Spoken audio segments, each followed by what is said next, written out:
Gambaran masyarakat Arab jahiliyah. Di kalangan bangsa Arab terdapat beberapa kelas masyarakat, yang kondisinya berbeda satu sama lain. Hubungan seseorang dengan keluarga di kalangan bangsawan sangat diunggulkan dan diprioritaskan, dihormati, dan dijaga, sekalipun harus dengan pedang yang terhunus dan darah yang tertumpah. Jika seseorang ingin dipuji dan terpandang di mata bangsa Arab karena kemuliaan dan keberaniannya, maka dia harus banyak dibicarakan kaum wanita. Jika seseorang wanita menghendaki, maka dia bisa mengumpulkan beberapa kabilah untuk suatu perdamaian, dan jika mau dia bisa menyalakan api peperangan dan pertempuran di antara mereka. Sekalipun begitu, seorang laki-laki tetap dianggap sebagai pemimpin di tengah keluarga, yang tidak boleh dibantah dan setiap perkataannya harus dituruti. Hubungan laki-laki dan wanita harus melalui persetujuan wali wanita. Seseorang wanita tidak bisa menentukan pilihannya sendiri.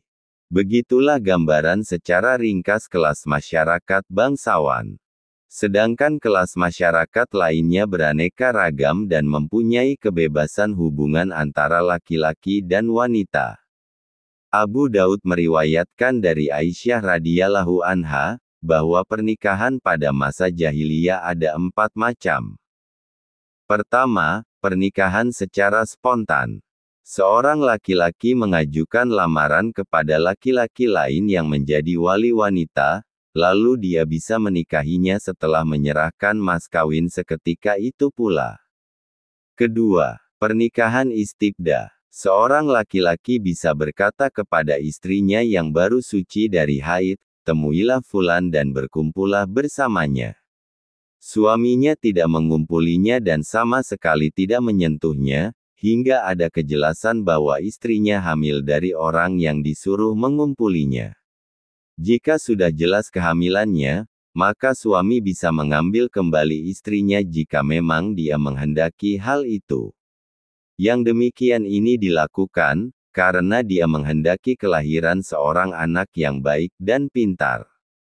Ketiga, pernikahan poliandri, yaitu pernikahan beberapa orang laki-laki yang jumlahnya tidak mencapai 10 orang, yang semuanya mengumpuli seorang wanita. Setelah wanita itu hamil dan melahirkan bayinya, maka selang beberapa hari kemudian dia mengundang semua laki-laki yang berkumpul dengannya, dan mereka tidak bisa menolaknya hingga berkumpul di hadapannya.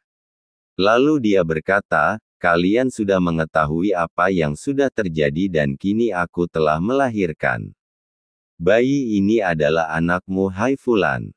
Dia menunjuk siapapun yang dia sukai di antara mereka seraya menyebutkan namanya, lalu laki-laki itu bisa mengambil bayi tersebut. Keempat, sekian banyak laki-laki bisa mendatangi wanita yang dikehendakinya yang juga disebut wanita pelacur. Biasanya mereka memasang bendera khusus di depan pintunya, sebagai tanda bagi laki-laki yang ingin mengumpulinya. Jika wanita pelacur ini hamil dan melahirkan anak, dia bisa mengundang semua laki-laki yang pernah mengumpulinya. Setelah semua berkumpul, diselenggarakan undian.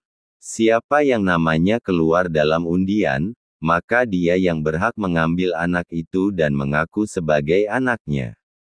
Dia tidak bisa menolak hal itu. Setelah Allah mengutus Muhammad Shallallahu Alaihi Wasallam, semua bentuk pernikahan ini dihapus dan diganti dengan pernikahan ala Islam.